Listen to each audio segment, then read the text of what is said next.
Claquette.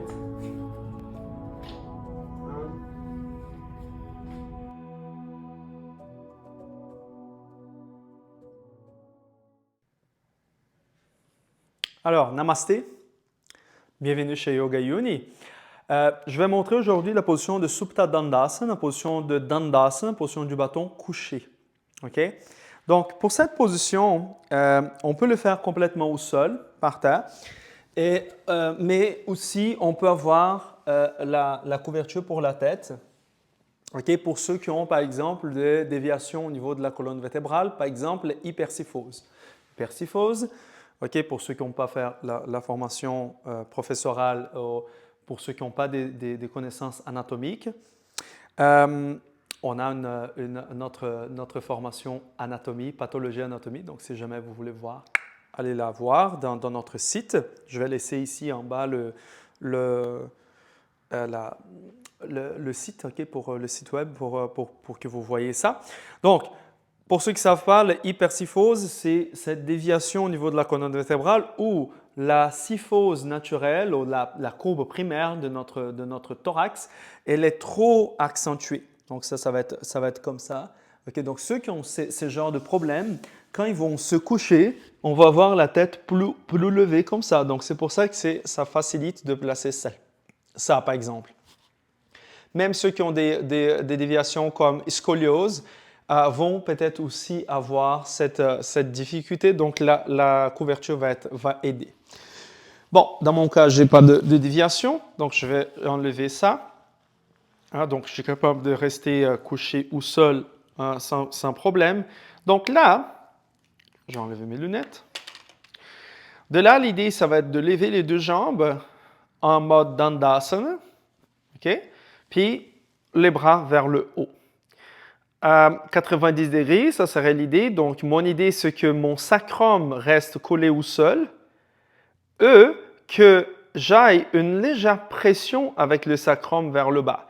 Donc, vous faites attention si vous êtes en train de hypercambrer vos thoraciques. Donc, est-ce qu'au niveau du thorax, en arrière, j'ai trop de tension, j'ai trop d'action, d'activation, donc j'essaie de diminuer ça.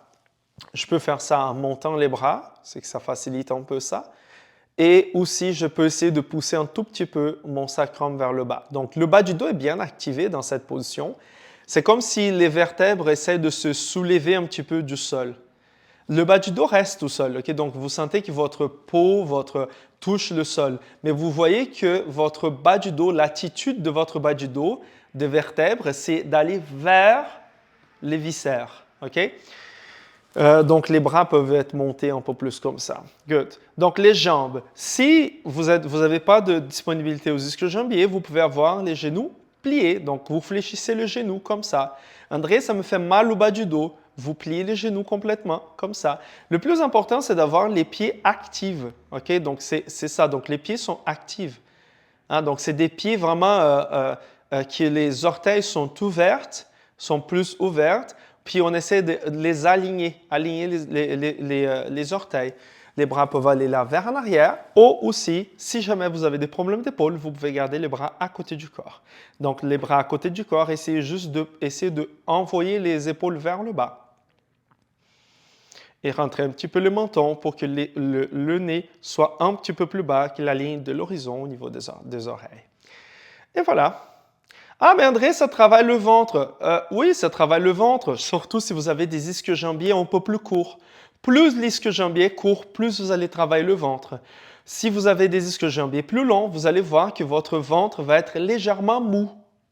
Pourquoi? Parce qu'il n'y a pas de, à part le psoas, il n'y a pas de musculature qui va connecter votre tronc à vos jambes. Le seul, c'est le psoas qui fait cette connexion-là du ventre vers la jambe. Donc, c'est pour ça que le ventre, il n'y a pas véritablement un rôle super important dans cette position. Sauf que pour stabiliser le bassin qui est tiré par les ischiums, donc les ischiums tirent le bassin, donc je dois activer mon ventre pour maintenir la position. Donc, c'est normal pour ceux qui ont des ischio-jambiers plus courts que le ventre va être bien sollicité dans cette position. Ceux qui n'ont pas, bon, vous allez voir comme le ventre devient plus un lac tranquille avec des petits saumons et de trucs qui chantent la Gayatri Mantra. Namasté, je vais faire un peu de Shavasana. Ah, ça fait du bien. Abai, namasté.